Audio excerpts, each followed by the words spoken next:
trabalhador e trabalhadora do SUAS, gestores e gestoras, sejam bem-vindos à unidade 2 do curso de atualização em Vigilância Socioassistencial no âmbito do Programa Nacional de Capacitação do SUAS, o Capacita-SUAS, no estado do Rio de Janeiro. Eu sou a professora Viviane e estarei contribuindo com vocês na discussão desse processo de institucionalização da vigilância socioassistencial. Bom, como vimos na unidade 1, a PNAS 2004 estabeleceu 3 funções para a política: proteção social, defesa de direitos e vigilância socioassistencial. Essas funções elas são interdependentes e complementares. No entanto, para que a gente possa entender este caráter de complementaridade, é necessário que saibamos o significado destas funções e a forma de operacionalização delas. Então, o nosso foco aqui será apresentar toda a trajetória da vigilância socioassistencial a partir dos atos normativos do SUAS. É importante a gente deixar claro, que certamente você gestor, você trabalhador, conheça parte dessa trajetória de institucionalização da vigilância socioassistencial, porque esta trajetória está circunscrita ao processo de implementação do SUAS. Processo esse que muitos de nós fizemos e fazemos parte. Uma primeira observação é necessária para esse debate, A análise do tema da vigilância socioassistencial ainda permanece restrita ao campo normativo. Há uma carência de estudos sobre a temática, a legitimidade e o reconhecimento dessa função da política ainda são campos minados por imprecisões conceituais, interpretações equivocadas e formas diferenciadas de operacionalização. Mas afinal, o que é vigilância socioassistencial? A gente ouve tanto falar na importância desta função nos últimos anos, na importância desta função para aprimoramento da gestão do SUAS, para aprimoramento da qualidade dos serviços ofertados à população, para o levantamento da realidade dos múltiplos territórios. Mas o que significa vigilância socioassistencial? É uma função da política de assistência? É um objetivo do SUAS? É um conceito? É um instrumento das proteções? Bom, para a gente começar a nossa discussão, nós vamos falar aqui um pouquinho sobre a gênese deste conceito. A concepção de vigilância adotada pela assistência social, ela foi concebida, na verdade, a partir de referenciais do campo da saúde pública.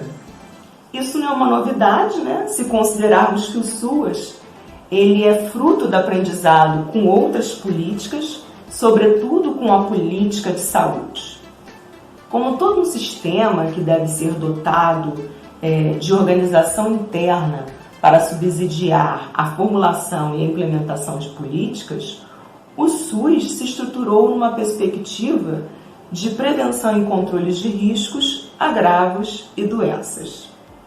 A concepção de vigilância socioassistencial encontra substrato, em parte, nos fundamentos do SUS, que está voltada para o suporte da gestão, articulando planejamento, prevenção e organização dos serviços.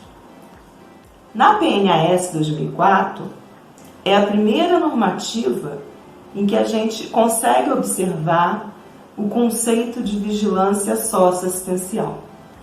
Entretanto, neste documento, a vigilância aparece escrita de 3 formas distintas: vigilância da exclusão social, vigilância social e vigilância de padrões e serviços.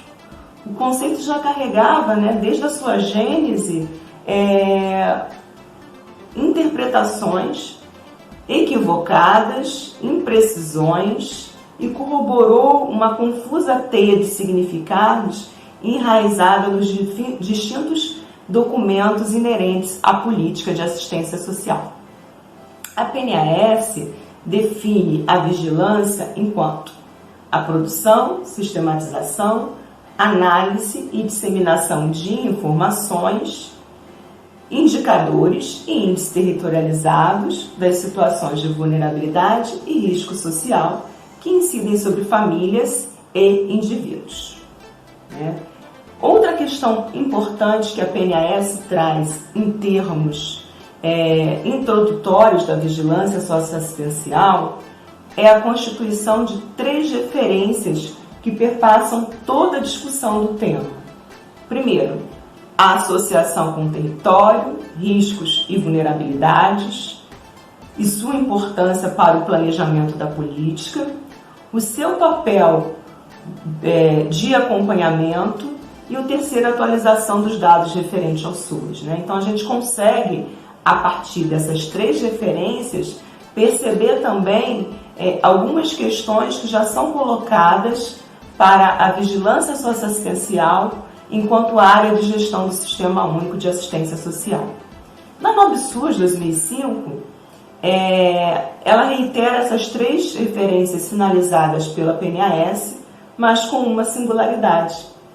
Estabelece o conceito de vigilância socioassistencial fundado no desenvolvimento de capacidades próprias do órgão gestor e enumera as ações que materializam esta função da política. Esse ponto é de fundamental importância, já que este curso tem como foco preferencialmente os profissionais que atuam na área de vigilância socioassistencial. Então, em linhas gerais, a NOB define a vigilância como o desenvolvimento da capacidade e de meios de gestão assumidos pelo órgão gestor da assistência social para conhecer a presença das formas de vulnerabilidade da população e do território pelo qual é responsável. Então, esse conceito aí já vai deixando para a gente, os primeiros aspectos que fundamentam esta área de gestão, a capacidade e meios de gestão assumidos para conhecer a presença das formas de vulnerabilidade da população e dos territórios. Em linhas gerais, quando a gente analisa o conceito de vigilância socioassistencial da PNAS, o conceito de vigilância socioassistencial da NOBSUAS 2005 e das outras normativas, fica muito claro para a gente que a vigilância socioassistencial é responsável por dar conta de uma equação que eu diria que é uma equação muito complexa para a política de assistência social, que é a equação do binômio da demanda e da oferta.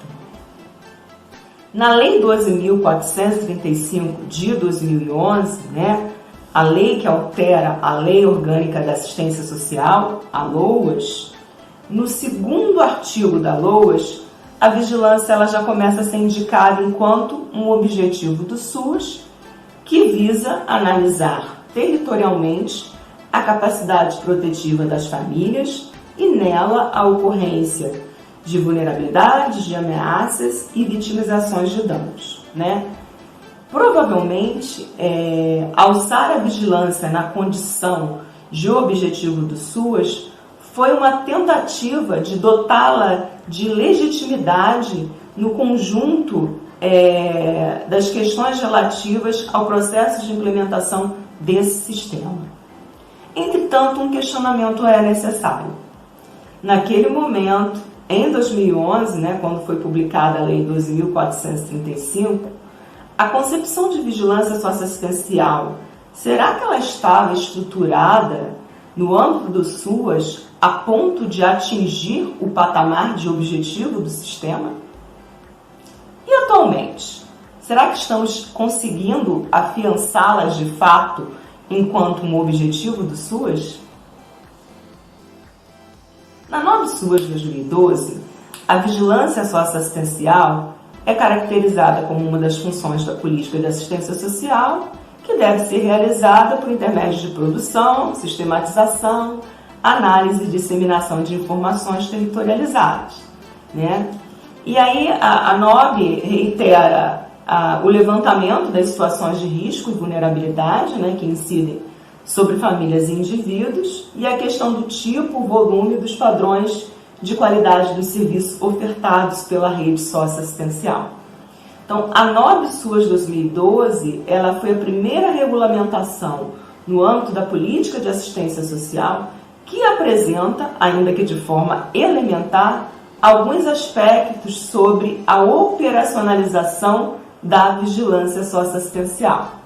Porque se a gente parar para analisar a PNAS, a NOB SUAS 2005, né, e todas as outras regulamentações pertinentes à área, a gente não consegue identificar nenhuma que traga, na verdade, um conteúdo em termos de operacionalização da vigilância.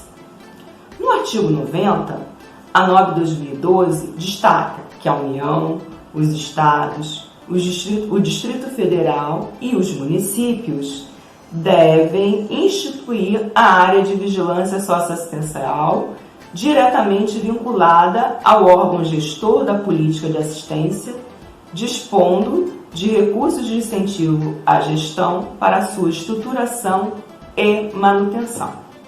No parágrafo único, a NOB coloca que a vigilância se constitui como uma área essencialmente dedicada à gestão da informação. E por ser uma área dedicada à gestão da informação, ela deve apoiar as atividades de planejamento, gestão, monitoramento, avaliação e execução dos serviços socioassistenciais, né, imprimindo aí um caráter técnico à tomada de decisão.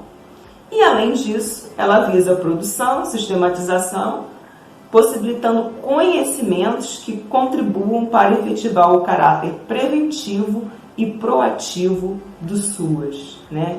Então, em linhas gerais, a gente deve entender também que a vigilância socioassistencial, ela deve prover dados, sim, informações, sim, mas, na verdade, ela é produção de conhecimento e de informações a serviço da proteção social pública. O capítulo 7º da NOB 2012 dispõe sobre outros aspectos relacionados à vigilância socioassistencial. O primeiro, a operacionalização, e aí define, né, as responsabilidades comuns e as específicas de cada ente federado, coloca a informação enquanto instrumento indispensável ao planejamento da política, e aí estabelece também algumas diretrizes para a concepção dos sistemas de informação do SUAS, o monitoramento inerente à gestão e ao controle social e a avaliação da gestão dos serviços e benefícios dos respectivos territórios, né? Essa NOB, ela também institui o Pacto de Aprimoramento da Gestão, que é um instrumento que materializa as metas e prioridades nacionais para um período de 4 anos. O primeiro pacto, ele vigorou entre 2014 e 2017.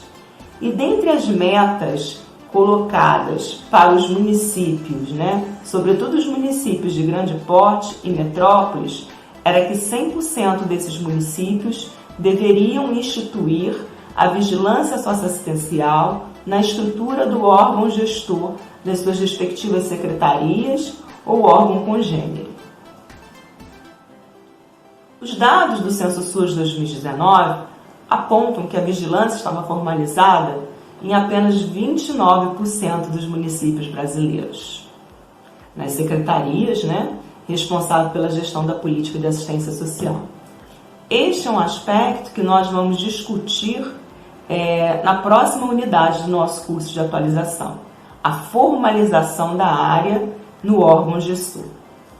Um outro documento extremamente importante no que se refere ao processo de institucionalização da vigilância socioassistencial é chamado de Orientações Técnicas da Vigilância Socioassistencial, que foi publicado em 2014, à época pela equipe da Coordenação dos Serviços de Vigilância Socioassistencial do Ministério do Desenvolvimento Social e Combate à Fome.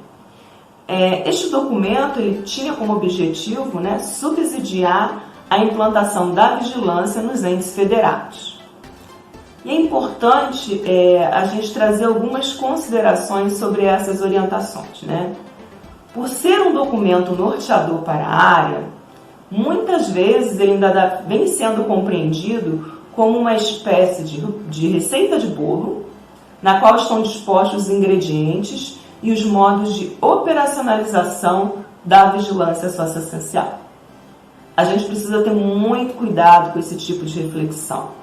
A gente precisa entender que o trabalho da política de assistência social, que o trabalho específico da área de vigilância é um trabalho vivo, não é um trabalho morto. Logo, a gente não pode ficar preso, né, ao entendimento de que estruturar a vigilância socioassistencial significa efetivar todas as macroatividades descritas naquele documento. Não há uma proposta metodológica pronta a ser cumprida rigorosamente por municípios e estados para a estruturação da vigilância socioassistencial. E por que não há uma proposta pronta?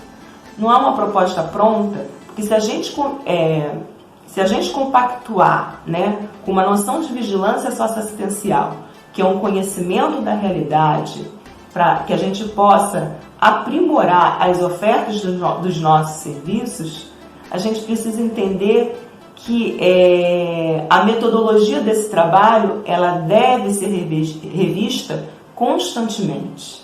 E, além disso, tem um outro ponto que merece destaque. Com relação às macroatividades que são colocadas nas orientações técnicas, a gente precisa entender que, dependendo da realidade de cada órgão gestor, em determinadas situações, algumas macroatividades serão necessárias e outras não. Tudo depende do volume de demandas e da realidade local. Uma outra questão que a gente precisa entender que o que temos observado nessa trajetória recente da vigilância socioassistencial. Entendimentos distintos sobre o significado, práticas profissionais tentando se recriar, mas sem o suporte teórico-metodológico necessário e outros recursos necessários para as requisições da área. Então, algumas reflexões são necessárias para finalizarmos a nossa discussão. Qual é o nosso entendimento sobre vigilância socioassistencial? E quanto aos trabalhadores e gestores do SUAS, será que já teriam desenvolvido as competências e habilidades para esta proposta interventiva? Para ser efetivada enquanto função da política pública, a vigilância deve estar conectada com a gestão e a prestação dos serviços da política de assistência social. Quais seriam os caminhos possíveis na conjuntura atual para darmos concretude a esta função da política? Por fim, cabe sinalizar que o conceito de vigilância socioassistencial ele não está fechado, mas em constante aprimoramento, em constante construção. Nas principais regulamentações que vimos, alguns elementos podem ser extraídos, né? É comum que todos os documentos fizeram alusão à sistematização, análise e disseminação de informações, a relação entre a demanda e a oferta, o monitoramento e a avaliação, mas nós precisamos entender que a conjugação destes elementos formata um olhar de vigilância socioassistencial amplo, enquanto a produção de conhecimento e informações a serviço da proteção social, como eu já havia afirmado anteriormente. Se compreendermos a implementação do SUAS enquanto um processo, precisamos atentar para o fato de que as formulações e categorias não são definidas instantaneamente. Logo, a vigilância socioassistencial ela passa por alterações a partir dos vários movimentos e conjunturas dessa política pública. E aí a gente precisa entender também que essas categorias elas são incorporadas de forma gradativa como eu informei, de acordo com cada estágio da política e agregando novos sentidos. Obrigada pela atenção de vocês e até a próxima aula.